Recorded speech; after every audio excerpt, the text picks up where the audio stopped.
Ya, kita kembali lagi di rumah Mama, Dede. Mah, Nawan. tadi kan kata Mama untuk mendapatkan buah hati, salah satu caranya agar dipancing ya, Ma ya? Bagaimana jika seorang istri sudah tua, Ma, misalnya umur 60 atau 50, apakah masih bisa dipancing gitu, Ma? Enggak. Kita kan wajib usaha. Saya tidak jauh-jauh. Saya punya teman jamaah saya di suatu tempat yang saya ngajar setiap minggu sekali. Dari usia 30 sekian terus berusaha minum pil, minum jamu, kemudian juga terus dipijit, direfleksi, nggak juga punya anak. Udah saya bilang biarin aja, minta yang terbaik sama Allah. Anda tahu, usia 51 tahun dia hamil, kemudian umur 52 dia melahirkan. Dan itu normal. Ini nyata. Jamaah saya sendiri yang saya ngaji di tempat dia. Sampai teman-teman pengajian bantuin ngurusin. Dan ini normal. Ipah nanya, apakah bisa sudah tua melahirkan? Kalau Allah berkehendak, nggak ada yang mustahil. Innama amruhu idza arada syai'an ayyaqula lahu Kun fayakun. Makanya suami istri yang maaf dalam tanda kutip kebetulan sekian tahun belum juga dikaruniai buah hati, jangan suka berantem saling menyalahkan. Kamu mandul salah, dua-duanya berobat ke dokter. Kita tidak tahu. Jangan saling menyalahkan karena banyak yang saling menyalahkan. Apalagi kalau orang ketiga, maaf dalam tanda kutip, setahu saya kebanyakan kalau keluarga tidak punya anak, si perempuan yang disalahkan.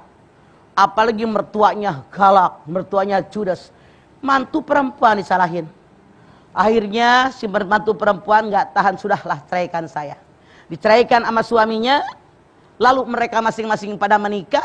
Si perempuan ini yang punya anak duluan justru. Makanya maaf, selama ini perempuan sudah disalahkan. Padahal yang namanya mandul bukan hanya perempuan. Boleh jadi suaminya pun suami yang mandul.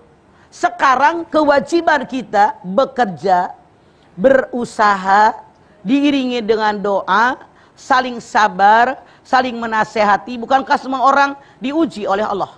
Wabasyiris sabirin. Siapa yang sabar? Alladzina idza asobathum musibah qalu inna lillahi wa inna ilaihi rajiun. Orang yang sabar tiap ada musibah dia beristirja, kembalikan kepada Allah. Saya berasal dari Allah dan kembali kepada Allah. Itu yang harus kita lakukan. Artinya seandainya ada orang ditakdirkan mandul, teriak bagaimanapun, marah bagaimanapun, tidak akan merubah keadaan. Sebelum kita lahir, catatannya di Lauhil Mahfuz sudah kering. Harusnya kita ambil hikmahnya. Karena Allah yang tahu kebutuhan kita, bukan kita yang tahu kebutuhan kita, walaupun diri kita. Karena kita diciptakan oleh Allah. Anda lihat Al-Baqarah 216. Wa sa'an takrahu syai'an wa huwa khairul lakum, wa sa'an tuhibbu syai'an wa huwa syarrul lakum, wallahu ya'lamu wa antum la ta'lamun. Sesuatu yang kamu benci, tidak suka, boleh jadi ini paling baik buat kamu. Sesuatu yang kamu sangat menyukainya, boleh jadi buruk buat kamu. Allah tahu kebutuhan kalian, kalian tidak tahu apapun. Misalnya, ada keluarga yang tidak punya anak. Berpikirnya positif. Barangkali rezeki saya buat ngebantu orang tua, ngebantu pesantren. Kalau orang Ciamis bilang, manusia nggak ada yang persegi. Yang dimaksud persegi itu, semua yang diinginkan dikabul. Ada orang yang anaknya banyak, ekonominya pas-pasan. Ada orang yang kaya raya, tidak juga punya anak. Ada orang yang gagah perkasa, nggak punya anak. Ada orang kelihatannya ringkih, letoy, kayak sakitan, tapi anaknya banyak. Iya apa iya? Iya. Inilah yang Allah katakan. Wa sa'an takrahu syai'an wa huwa khairul lakum, wa sa'an tuhibbu syai'an wa huwa syarrul lakum, wallahu ya'lamu wa antum la ta'lamun. Hanya Allah yang tahu kebutuhan kita. Makanya kalau kita berdoa, ya Allah berikan yang terbaik untuk saya, bukan kata saya. Karena yang terbaik kata saya belum tentu yang terbaik untuk saya. Jangan khawatir.